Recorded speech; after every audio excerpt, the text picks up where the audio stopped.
The Indian Energy Exchange has revised allocations made to anchor investors 3 days after its IPO opened for subscription.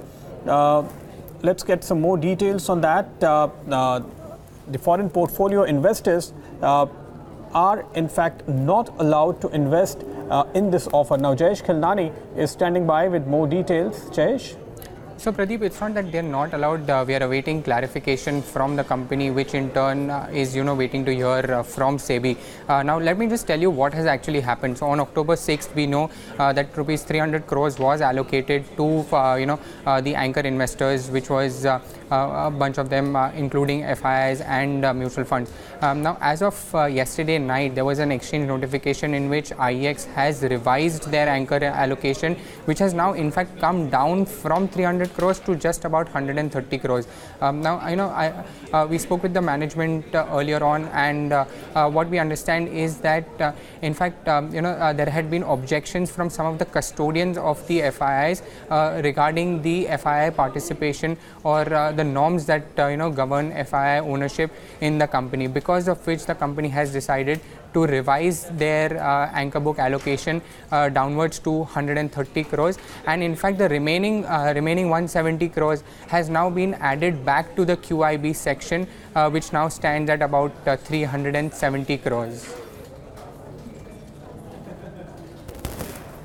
Okay. So that is the update coming in, and now we are joined by Mr. SN Goel, who is the CEO at IEX. Mr. Goel, what is the update so far as FII participation is concerned? See, post receipt of the bids from anchor investors, certain custodians had communicated to the BRLMs that FPI shall not be eligible to participate in the offer. This is probably because of the view taken by the legal team regarding some regulatory provisions.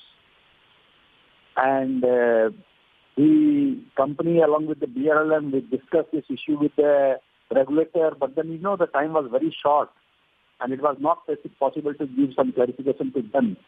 So these FPIs, when they said that in the absence of clarifications, our bids may be considered as withdrawn.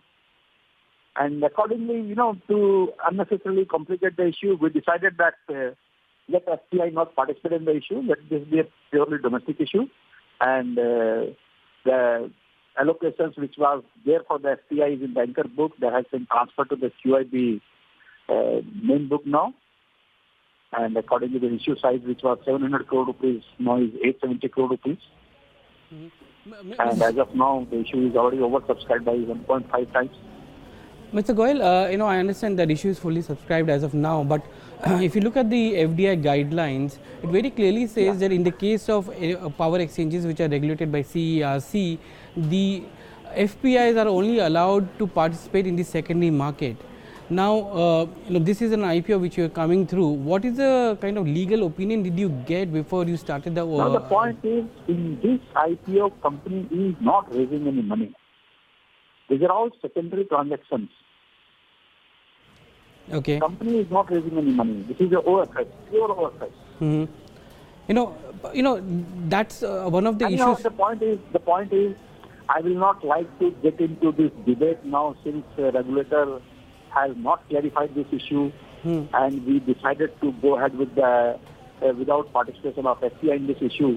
So for us, the issue is over, and because this was what we saw, that this provision is only there in case of power exchanges. So I don't think this is applicable for any other issue or any other company. Okay. Mr. Goel, Jayesh, can you tell us some of the custodian names that have objected to this norms that you are speaking about? All these foreign investors, custodians like Citibank, JP Morgan, HSBC, all of them. I mean, I don't remember the name of others, but Deutsche Bank. So they all they make this their own group and they represented to the BRLMs. In which basically says that the offering which is happening through IPO is a secondary offering, and I get where you're coming from, but SEBI's regulations for foreign portfolio investors very categorically states that foreign portfolio investors coming in a secondary market can only participate through SEBI registered stockbrokers. Now, in the case of an IPO, it's and also through the electronic book building process. I think I will not like to get into these rules, regulations, all these things, because I am not a legal person. So let us not get into this debate. As far as the IPO is concerned, company has already taken a view to go and subscribe. I think. I understand that, because the custodians also went to SEBI in my, that's what I understand, and what they've been told very categorically here is that when you talk about the electronic book building issue, it was only meant for corporate bonds or gilts. It was not meant for equity markets. So in that sense, I told you, I am not a legal person. I am not really aware of these kind of provisions.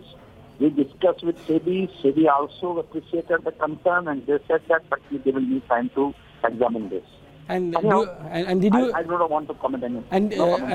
So did the SEBI assure you that they will come out with a clarification on this? No comment. No comment. I don't know. Okay, Mr. Goel, thank you very much for joining us on Bloomberg Quint today. All right, so that's some commentary coming by from the CEO of IEX. Well, it's quite surprising, Sajid. I've never seen this happening, that during the IPO process, they tweak the quota which has been allocated to anchor investors. We don't know what the regulations say. I don't know if the SEBI norms actually allow that in between or towards the end of the IPO, you can reallocate or something. So, if you look at the entire issue as a whole, it's very interesting here, because power exchanges, FPIs cannot invest in primary issuances of power exchange. Okay. There was an exception which was made, or amendment made, which allowed FPIs to invest in primary issue of stock exchanges and all. This was known before this IPO? It was known before the IPO. The regulation very clearly says that FPIs can only invest in secondary market. So there was, what my understanding is that the bankers took a legal opinion saying that because existing shareholders are selling, it's a secondary market transaction. Right. It's offer for sale. So it's offer for sale. But then the SEBI regulation very categorically says that in a secondary market, FPIs can invest only through registered stockbrokers. Okay, you can't directly allocate to them. FPI. So it has to be on an electronic platform and through registered stockbrokers. And this is not an electronic platform in any case. It's a book build which is happening. So you get stuck in that gray area where. Lot of gray area. We'll wait. But it has a major ramification for other IPOs coming forward, because if all the existing shareholders are going to come out with IPO going forward, and FPIs are not allowed to invest in secondary market through non-stockbrokers, then there's a question, gray area which comes up. Sure, let's wait and watch that whether there's any clarification which comes out from SEBI. Thanks a lot, Jayesh and Sajid.